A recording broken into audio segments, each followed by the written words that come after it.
بسم اللہ الرحمن الرحیم۔ شروع اللہ کے نام سے جو بڑا مہربان نہایت رحم کرنے والا ہے۔ پیارے ناظرین، آج کی ویڈیو میں ہم ایک ایسے صحابی رسول کا ذکر فرمائیں گے جن کا واقعہ سن کر آپ کے دل ایمان سے روشن ہو جائیں گے۔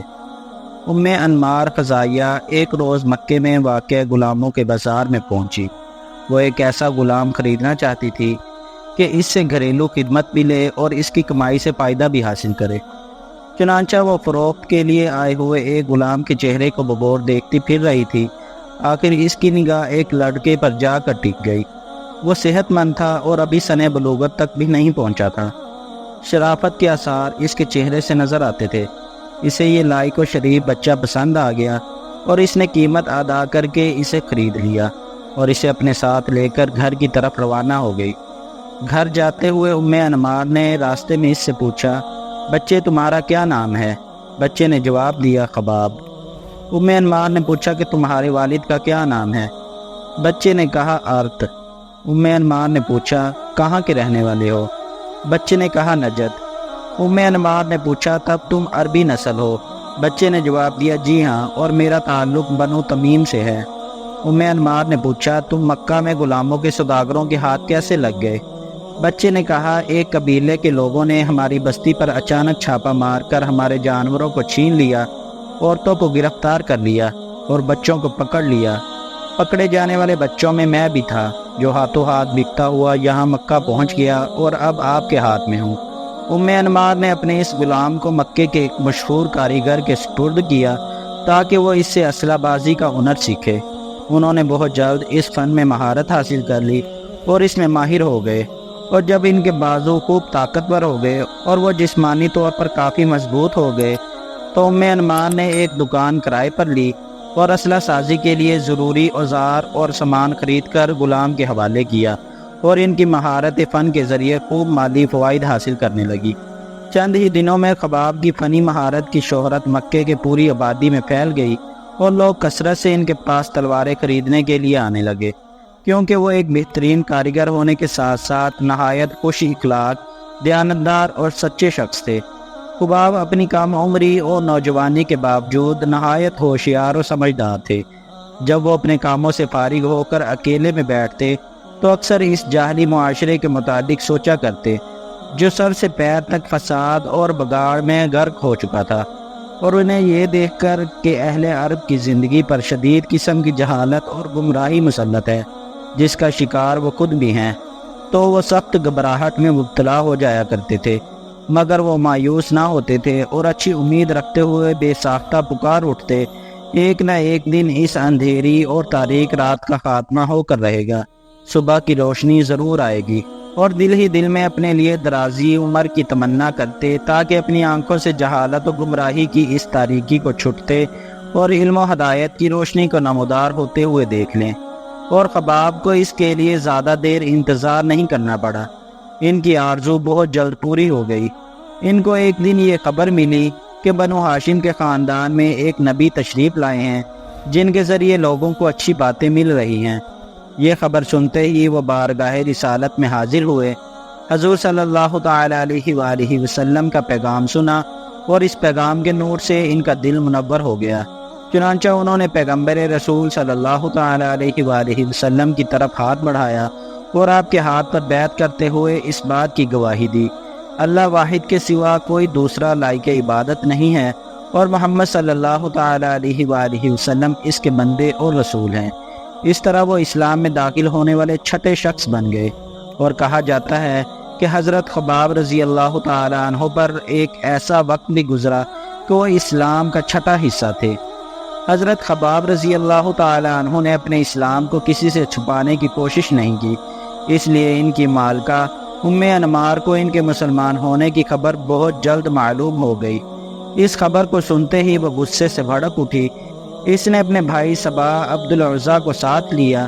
قبیلہ بنو خزاعہ کے کچھ اور نوجوان بھی اس کے ہمراہ گئے۔ یہ سب لوگ حضرت خباب رضی اللہ تعالی عنہ کے یہاں پہنچے۔ اس وقت وہ اپنے کام میں مشغول تھے۔ صبا نے ان کو مخاطب کرتے ہوئے کہا، اے خباب، تمہارے متعلق ہم کو ایسی خبر ملی ہے کہ ہمارے دل اسے صحیح نہیں مانتے۔ حضرت خباب رضی اللہ تعالیٰ عنہ نے پوچھا کون سی خبر؟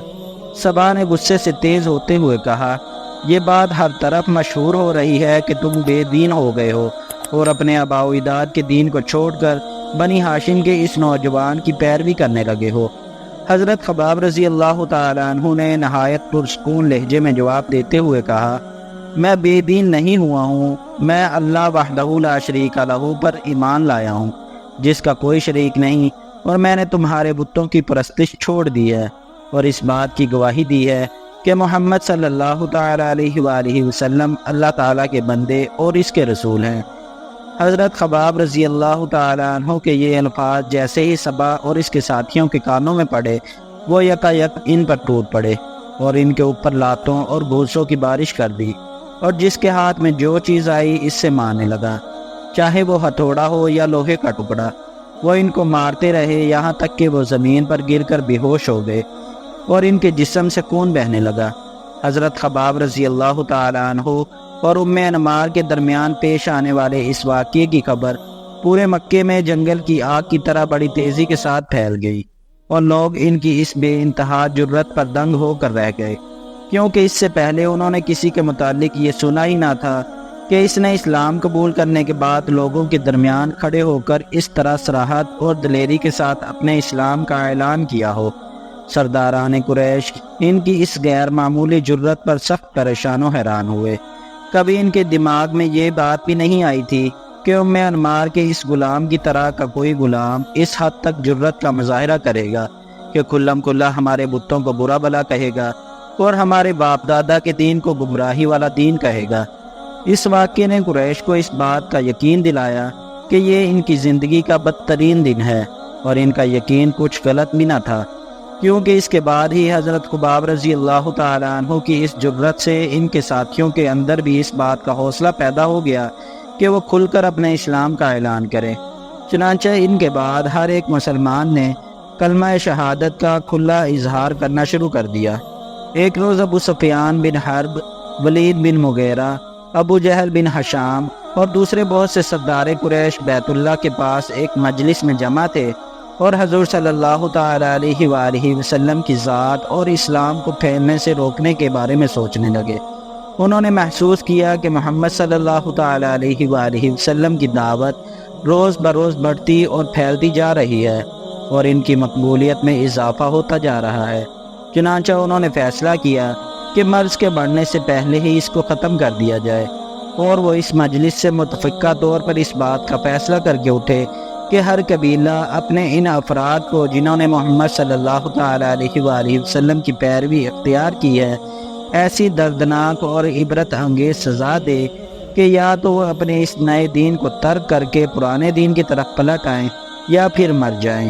اس فیصلے کی روح سے حضرت خباب رضی اللہ تعالیٰ عنہ کو ستانے کی ذمہ داری صبا بن عبد العزیٰ اور اس کے قبیلے بنو خزاع پر عائد ہوئی۔ چنانچہ عین دوپہر کے وقت جب دھوپ کی گرمی خوب تیز ہو جاتی اور زمین سورج کی تیز اور گرم کرنوں سے تپ کر توا بن جاتی، تو یہ لوگ حضرت خباب رضی اللہ تعالیٰ عنہ کو مکے سے باہر چٹیل پتھریلے میدان میں نکال کر لے جاتے، ان کے جسم سے کپڑے اتار کر انہیں لوہے کی ذرہ پہنا دیتے اور تیز چلچلاتی دھوپ میں جلتی ہوئی ریت پر کھڑا کر دیتے۔ مزید یہ کہ ان پر پانی بھی بند کر دیتے، یہاں تک کہ جب ان کی تکلیف اپنی انتہا کو پہنچ جاتی تو ان سے پوچھتے محمد صلی اللہ تعالیٰ علیہ وآلہ وسلم کے بارے میں تم کیا کہتے ہو؟ حضرت خباب رضی اللہ تعالیٰ عنہ ان کو جواب دیتے وہ اللہ کے بندے اور اس کے رسول ہیں، ہدایت اور دین حق کے ساتھ تشریف لائے ہیں تاکہ ہم لوگوں کو کفر و شرک کے اندھیرے سے نکال کر ایمان و ہدایت کی روشنی میں داخل کریں۔ یہ سنتے ہی وہ لوگ بھپر جاتے اور بے تحاشا ان کو لاتوں اور مکوں سے مارنے لگتے اور پھر پوچھتے لات و عزیٰ کے متعلق تمہارا کیا خیال ہے؟ وہ فرماتے یہ دونوں گونگے بہرے بت ہیں جو کسی کی بات سننے اور اس کا جواب دینے سے قاصر ہیں، نہ کسی کو کوئی نقصان پہنچا سکتے ہیں نہ کسی کو کوئی فائدہ دے سکتے ہیں۔ اتنا سنتے ہی وہ آس پاس پڑے ہوئے گرم گرم پتھر اٹھا لاتے اور ان پتھروں کو ان کی پیٹھ سے چپکا دیتے، یہاں تک کہ ان کے کندھے سے چربی پگھل کر بہنے لگتی، اور ام انمار حضرت خباب رضی اللہ تعالیٰ عنہ کے لیے اپنے بھائی صبا سے کچھ کم سنگ دل نہ تھی۔ ایک روز اس نے رسول اللہ صلی اللہ تعالی علیہ وآلہ وسلم کو حضرت خباب رضی اللہ تعالی عنہ کی دکان کی طرف گزرتے اور ان سے بات کرتے دیکھ لیا تو وہ غصے سے دیوانی ہو گئی۔ چنانچہ اس کے بعد وہ ہر دوسرے تیسرے روز ان کے یہاں آتی اور بھٹی میں سے دہکتا ہوا لوہا ان کے سر پر رکھ دیتی، جس سے ان کا سر جلنے لگتا اور وہ بے ہوش ہو کر گر جاتے، اور افاقہ ہونے پر انمار اور اس کے بھائی کے حق میں بد دعا کرتے۔ جب رسول اللہ صلی اللہ تعالی علیہ وآلہ وسلم نے صحابہ اکرام کو ہجرت مدینہ کی اجازت دی تو حضرت خباب رضی اللہ تعالی عنہ نے بھی اس کی تیاری کر لی، لیکن انہوں نے مکہ مکرمہ کو اس وقت تک نہیں چھوڑا جب تک اللہ تعالیٰ نے انمار کے حق میں ان کی بد دعا کو قبول نہیں کر لیا۔ چند روز کے بعد انمار کے سر میں ایسا درد اٹھا کہ جس کی تکلیف ناقابل برداشت تھی اور جس کی مثال کبھی سننے میں نہیں آتی تھی۔ وہ شدت درد کے مارے اس طرح کراہتی اور آواز نکالتی جس طرح کوئی کتا بھونکتا ہے۔ اس کے لڑکے مختلف جگہوں پر اس کا علاج کراتے رہے مگر کہیں افاقے کی کوئی صورت نظر نہیں آئی۔ ان کو بتایا گیا کہ اس درد سے نجات کی صرف یہی ایک صورت ہے کہ اس کے سر کو لوہے کی گرم سلاخ سے برابر داغا جاتا رہے۔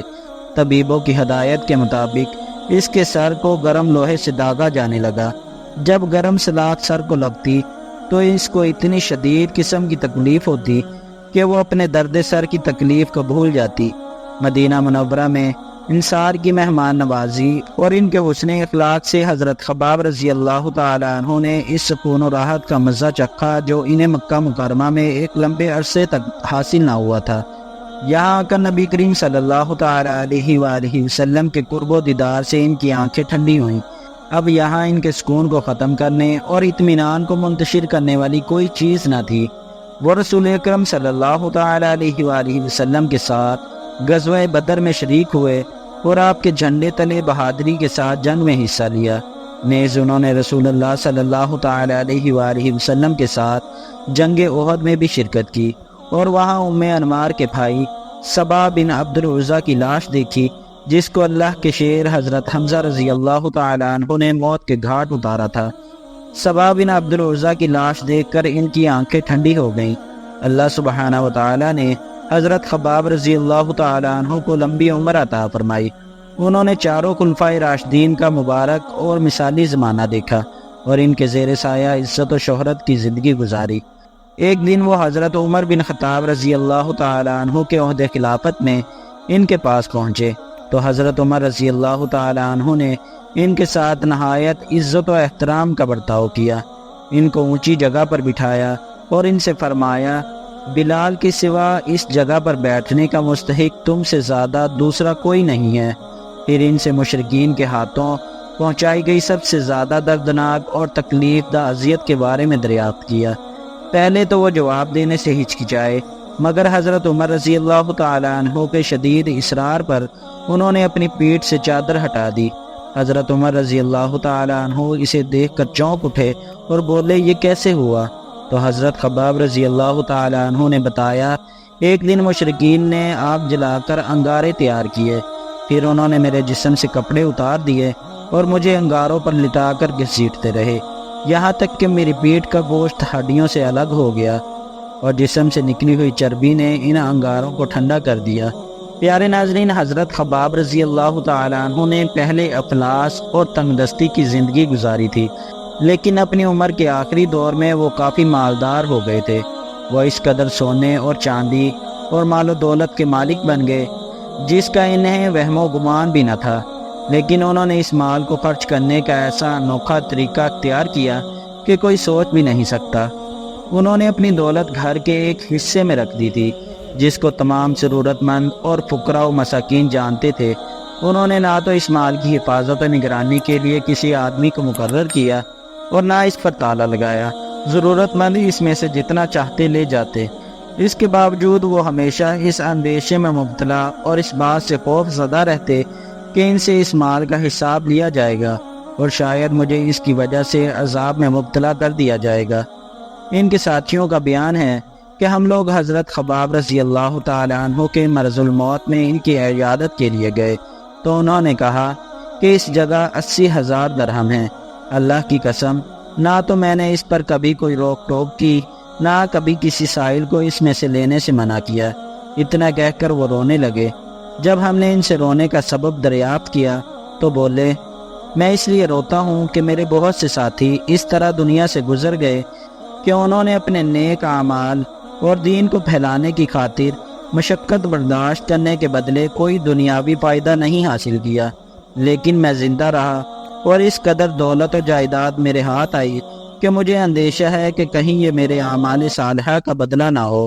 جب حضرت خباب رضی اللہ تعالیٰ عنہ کا انتقال ہوا اور وہ اپنے رب رحیم و کریم کے جوار رحمت میں پہنچ گئے تو امیر المؤمنین حضرت علی بن ابی طالب رضی اللہ تعالیٰ عنہ نے ان کی قبر کے پاس کھڑے ہو کر فرمایا، اللہ تعالیٰ خباب رضی اللہ تعالیٰ عنہ پر رحم فرمائے۔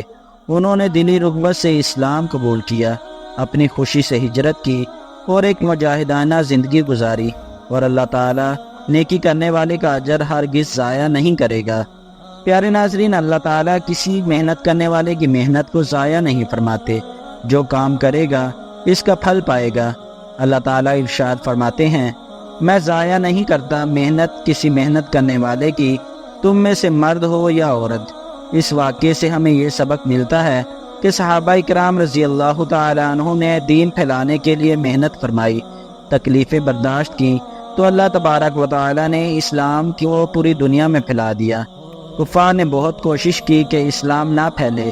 اس چھٹے صحابی کو اسلام چھوڑنے کے لیے کافی تکلیف دی تاکہ آئندہ کے لیے اس کا دروازہ ہی بند ہو جائے۔ اس کی بھرپور کوشش کی، لیکن اللہ تعالیٰ نے ان کی کوششوں کو نصیحت و نابود فرما دیا۔ ان تکلیف دینے والوں میں سے بہت سے لوگوں کو ہدایت مل گئی اور باقی ختم ہو گئے۔